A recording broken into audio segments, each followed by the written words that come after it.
After exercise, you need to replace your body's stores. Everyone knows that. But should you be using carbs or protein? Which is better? Today, we're going to investigate.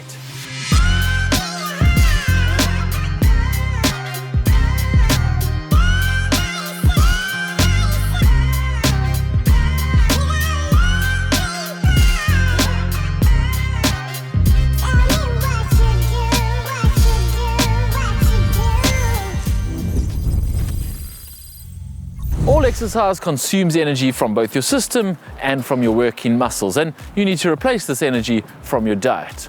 All exercise, even light exercise, also causes muscle damage, and this muscle damage needs to be repaired in the rest period that follows the exercise. It follows, of course, that you need to both repair the muscles and replace the energy after training. And of course, if you want to train again soon, you need to do this as quickly as possible. So how do you best go about this? What is the best recovery fuel? Let's first take a look at what is happening inside your body. When we exercise, our body burns fuels to provide the energy to do that exercise. And primarily, that fuel source is glycogen, which is stored in the muscles and the liver and released to provide the energy to the working muscles.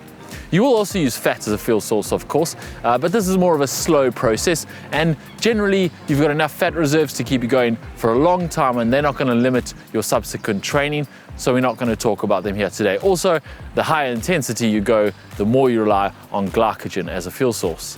Unless you're doing fairly intense exercise lasting longer than 90 minutes, you probably won't completely deplete your glycogen stores while you exercise. But the more intense you exercise and the longer duration, the more depleted your glycogen stores will become. At the same time, when we exercise, even light exercise, repeated contractions of the muscle will create a little bit of damage in that muscle. The more intense the exercise, the harder each contraction, the more significant the damage to that muscle will be. And of course, the longer the exercise, the more the damage will accumulate in the muscle. So when you're finished exercising, your body immediately sets out to replace those glycogen stores that it's used and also repair the damage to the muscle that it's done. And not only will your body replace the stores and repair the damage, it'll set out to add to the stores and make the muscles a little bit stronger so that they're better able to handle those demands next time. This is, of course, the core goal of training, to make you a little bit better able to handle the same demands the next time you place it on your body. It follows then that to replenish the stores and repair the damage, you need the raw materials to do this, namely carbohydrates to replace the glycogen stores and proteins to repair the damage to the muscles. Our question today is, which is more urgent? Which is better to take in first? Should you take carbs first and then proteins later, or the other way around? You need to take in both. Protein gets all the attention for recovery, but carbs are as important, if not more important, especially for endurance athletes. Sports scientist Andy Blow there from Precision Fuel and Hydration with the truth. Yes, perhaps unsurprisingly, the answer is both. Your body is capable of taking and absorbing both carbs and proteins at the same time, and it will do so if you provide it with carbs and proteins at the same time. Your body is also capable of replenishing glycogen and repairing muscles simultaneously, so it's a good idea to provide it with both. In fact, it's actually been shown that taking in carbs and proteins together might actually increase the effect of each of those rather than diminish them. Taking in carbs triggers an increase in blood sugar, which in turn triggers the release of insulin. Now, the primary purpose of this insulin release is to increase blood glucose uptake and glycogen synthesis. But it also suppresses muscle protein breakdown. And so if you've also taken proteins, it may help to regenerate your muscle proteins more quickly. When you're taking carbs immediately after exercise, your body immediately sets about to replace the glycogen in the muscles that have just worked.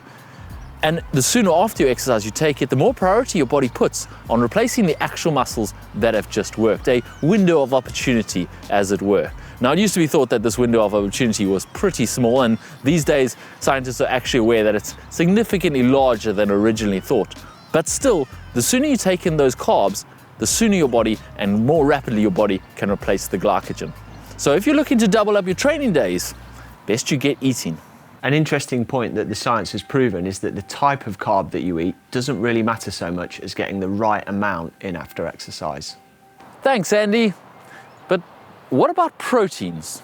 When you take in proteins immediately after exercise, they're broken down into amino acids. These go into the bloodstreams and get ferried out to the muscles that have worked to help them adapt and repair so that you can get stronger from the work that you've done. Proteins aren't really a fuel for exercise, and so they shouldn't be completely depleted when you finish your exercise. In fact, you can preempt the need for proteins immediately after exercise by eating them before exercise. However, if your session's been so long that enough time has elapsed since that pre-workout meal, or if eating a pre-workout meal is going to cause GI distress during your session, then of course eating proteins immediately after becomes that much more important. So now we know you need both carbs and protein for recovery after exercise. The question is only quantities and timing. While the type of carb has been shown not to make much difference to your recovery rate, the quantities and timing certainly do. If you find yourself in a fully depleted state and you need to recover as fast as possible, the American College of Sports Medicine guidelines say 1 to 1.2 grams of carbohydrate per kilo of body weight for 3 to 6 hours post-exercise. That is a lot of carbs. That is some aggressive eating, but we shouldn't be getting that depleted very often. What you need kind of depends on the session you've done and what you've burned. If you've done a more endurance-focused workout of lower intensity but longer duration, you'll find that you've more depleted your glycogen stores with less muscle damage and protein damage. So therefore, you need to have a more carb-based recovery drink. Don't forgo the protein entirely, but you probably want to go for a 4-to-1 ratio of carbs to protein. If you've done a more high intensity workout that's more strength and power based, you'll probably find that you have more muscle damage, but your glycogen stores are less damaged or less depleted.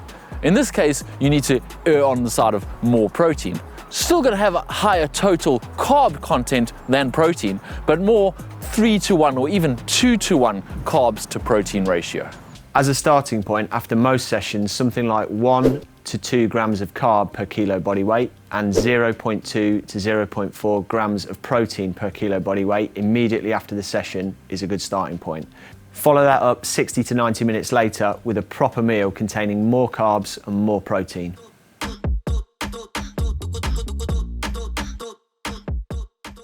Carbs are very important for sleep after training as well, because low carbohydrate levels can result in disrupted sleep, and we know that sleep is absolutely critical to all of the other recovery processes, so make sure you're eating sufficient carbohydrates that you get a good night's sleep. Thanks, Andy. Good point. Now, one more thing to focus on before we go. Many of you will be considering your overall body weight, either to get down to race weight or simply you are exercising for weight loss or weight management. And so it is tempting to completely skip that post-exercise meal so that you can aid that weight loss. This is a mistake.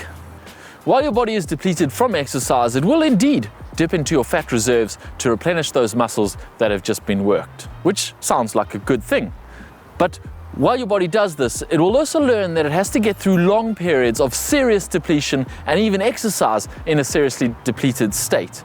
And the way it compensates for this is by storing energy reserves as fat.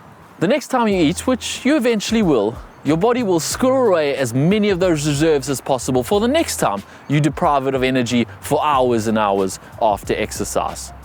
It is far healthier and better for your weight loss goals to eat for recovery immediately after exercise. You can watch your total daily calories to make sure that you're achieving your weight loss goals gradually over time, but make sure immediately after exercise you are always eating for recovery. So what is your preferred recovery fuel? Do you go for the protein shake or do you go for real food? I always hankered for a good DIY smoothie, but was always too tired to actually make it, so I just went for a protein shake out of the box. Whatever you take, make sure you're taking the right thing because it can make a big difference to your training. Thank you, Andy, for all your help today and all your input. And thanks for watching. If you enjoyed this video, don't forget to hit the thumbs up to support the channel, and don't forget to subscribe so you don't miss any of GTN's other videos. Thanks for watching and happy training.